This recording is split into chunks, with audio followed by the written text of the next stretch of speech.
আসসালামু আলাইকুম রহমতুল্লাহি ওয়া বারাকাতুহু।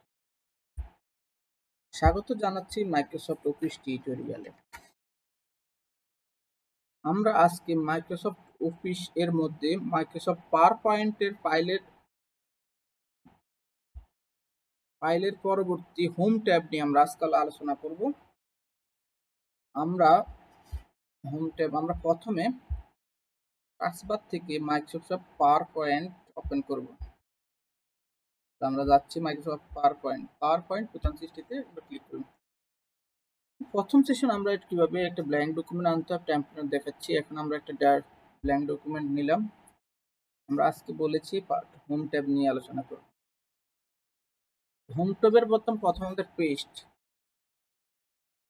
পেস্ট শব্দটি আছে, দেখেন এখানে যে আমরা কিছু ধরুন আমরা লিখলাম নাইম পাটোয়ারি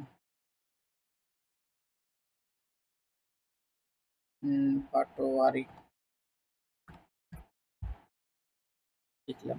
এই লিখেটা কন্ট্রোল এ দিয়ে সিলেক্ট করতে পারি। সিলেক্ট করার পরে আমরা কন্ট্রোল সিতে মানে কপি বোঝায়। এই যে আমরা এখান থেকে কপিতে ক্লিক করতে পারি অথবা কন্ট্রোল সিতে কপি করলে কপি হবে। এখন আমরা এটা পেস্ট করব। আমরা এখান থেকে ক্লিক করলে পেস্ট হবে। আর আমরা যদি কিবোর্ড থেকে কন্ট্রোল বি তাহলে পেস্ট হবে। আর আমরা দেখলাম কিভাবে কপি পেস্ট করতে হবে। আমরা লেখাটিকে এখন কাট করলে এখান থেকে পুরো সম্পূর্ণভাবে নিয়ে অন্য জায়গায় আমরা লেখাটি রাখবো। কন্ট্রোল এখানে আমরা কাট শব্দ দিয়ে এখানে একটা কেসের মতো একটা কাট শব্দ দিলে এখানে পুরো লেখাটি পুরোতন ভ্যানিশ হয়ে যাবে। আমরা এই লেখাটি অন্য জায়গায় আমরা পেস্ট করব। তাহলে আমরা এখানে কাট করে কন্ট্রোল বি ক্লিক করলে পেস্ট। তাহলে আমরা দেখতে পাচ্ছি কাট কপি পেস্ট। আমরা এখন দেখব একটা নতুন স্লাইড আপনি কিভাবে নেবেন। নিউতে গিয়ে আমরা একটা নতুন স্লাইড এখানে দেন নিউতে title slide, title and content, section header, comparison two content, দুইটা কন্টেন্টের মধ্যে ব্ল্যাঙ্ক থাকবে। আপনি যেটা নতুন একটা ডকুমেন্ট আপনি যেভাবে চাচ্ছেন নিতে পারেন। এখানে আমরা একটা নতুন ডকুমেন্ট আছে, ব্ল্যাঙ্ক ডকুমেন্ট। আরেকটু নিতে পারেন, এখানে বিভিন্ন ধরনের ডকুমেন্ট আছে, এটা নিতে পারেন। দেখেন এখানে বিভিন্ন তিনটা কন্টেন্ট আছে। এখানে ক্লিক করে আউট হয়ে যাবে। তাহলে আমরা দেখতে পাচ্ছি কিভাবে একটা নিউ স্লাইড ক্রিয়েট করতে হয়। আমরা এখন দেখাবো লেআউট, পাওয়ারপয়েন্টের লেআউট। আমরা লেআউটে ক্লিক করছি। আসলে লেআউট আর নিউ স্লাইড নিচে লেআউট আর নিউ স্লাইড একই রকমের, বিভিন্ন ধরনের ফরম্যাট আছে, টাইটেল স্লাইড। আমরা এখানে কিন্তু একই দেখেছি, এখানে নিউ বলা হয়, নিতে পারেন। এখানে আমরা লেআউট এখানে রিসেটও করতে পারেন। আর পূর্ব জায়গায় সেকশন করতে পারেন। এখানে আমরা সেকশন করেছি, রিনেম সেকশন রিনেম করতে পারেন, এই যে নামটা রিনেম করতে পারেন। প্রতিটা স্লাইডে আলাদা সেকশন নাম দিতে পারেন। দিয়েছি আমরা আজান সেকশন রিমুভ করে ফেলতে চাই, section remove.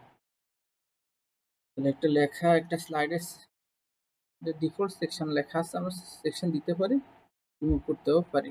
Remove all section যদি আমরা পুরোটা সেকশন চলে যাবে। তাহলে আমরা দেখতে পাচ্ছি কাট, কপি, পেস্ট এবং layout, reset, section, new slide. এখন আমরা দেখব কিভাবে আপনি স্লাইডের লেখার ফন্ট পরিবর্তন করবেন। দেখেন আমরা এখানে অনেকগুলো ফন্ট আছে, বিভিন্ন ধরনের, এখান থেকে হাজারো ধরনের ফন্ট আছে। আপনি যেটা খুশি, আপনার যেটা কাজে লাগাচ্ছে, আপনার ভালো লাগে তাই করতে পারেন। আমরা এই ফন্ট আমরা বিভিন্ন ধরনের ফন্ট সিলেক্ট করেছি। তাহলে আমরা কিভাবে ফন্ট পরিবর্তন করতে তা দেখালাম। এখন আমরা দেখো ফন্ট সাইজ কিভাবে পরিবর্তন করা হয়। আমরা লেখাটাকে সিলেক্ট করলাম, সিলেক্ট করার পরে কন্ট্রোল এ দিয়ে সিলেক্ট করলাম, করার পরে আমরা এখানে ফন্ট দিয়ে 66 দিলাম, চেঞ্জ করলাম। হাতে লিখেও দিতে পারেন। এখানে আমরা 55 দিলাম, চেঞ্জ হয়ে গেল। তাহলে আমরা কিভাবে ফন্ট সাইজ পরিবর্তন করা হয়, ফন্ট পরিবর্তন তা দেখালাম।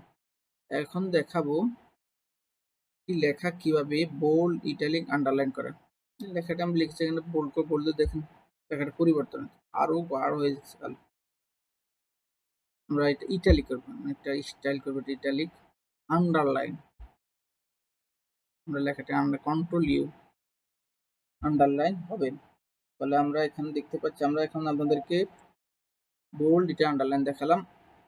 এখন লেখাটিকে কিভাবে কালার করবেন আমরা তা দেখাবো। দেখেন আমরা এখানে কালারে দেখব যে ফন্ট কালার, এটা ফন্ট কালার, শুধু আমরা ফন্ট কালার সিলেক্ট করি, যেখানে একটা কালার রেড কালার আমরা এখানে অন্য কালার করতে পারি, আমরা করলাম। তাহলে কিভাবে কালার চেঞ্জ করতে তা দেখালাম। এখানে ক্লিক করলে দেখতে পারেন ফন্ট সবকিছু এখানে একটা বার আসছে, এখান থেকে করতে পারি।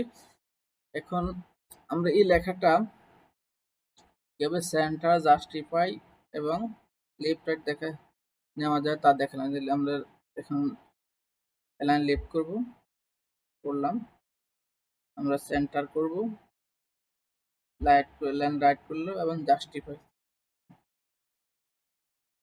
দেখলাম, অ্যালাইন লেফট সেন্টার রাইট এবং জাস্টিফাই।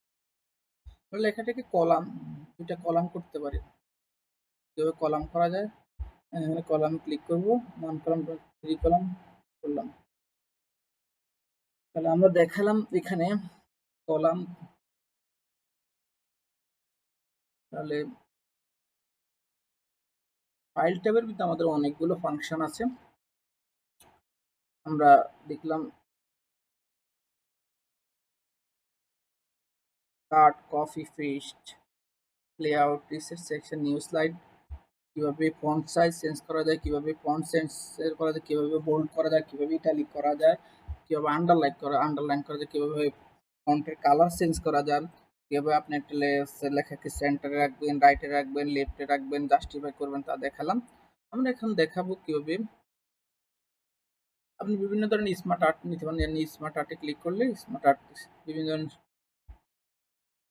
সুন্দর আসছে আমরা দেখলাম এখন ট্যাবের ভিতরে না ইম্পর্টেন্ট। তাহলে আমরা এখানে আপনি কোথাও যাবেন স্মার্ট আর্টে,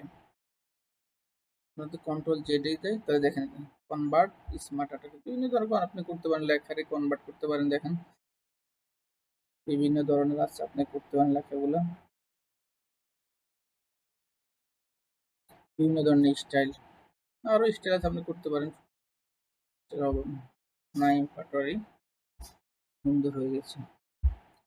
তাহলে আমরা কনভার্ট করলাম,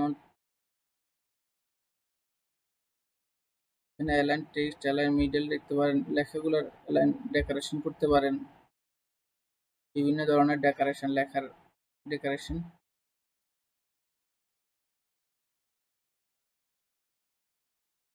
আমরা দেখলে কিভাবে লেখার ডেকোরেশন করতে হয়, মোর অপশনে ক্লিক করতে পারেন, এখানে আপনি করতে পারেন ডেকোরেশন লেখার। তাহলে আমরা এখন দেখালাম কিভাবে লেখার ডেকোরেশন করতে হয়, ডেকোরেশন দিলাম সিম্বল। আমরা এখানে বিভিন্ন ধরনের অ্যারো নিতে পারেন, রাইট অ্যারো, বিভিন্ন ধরনের অ্যারো আছে আপনি ইনসার্ট করতে পারেন।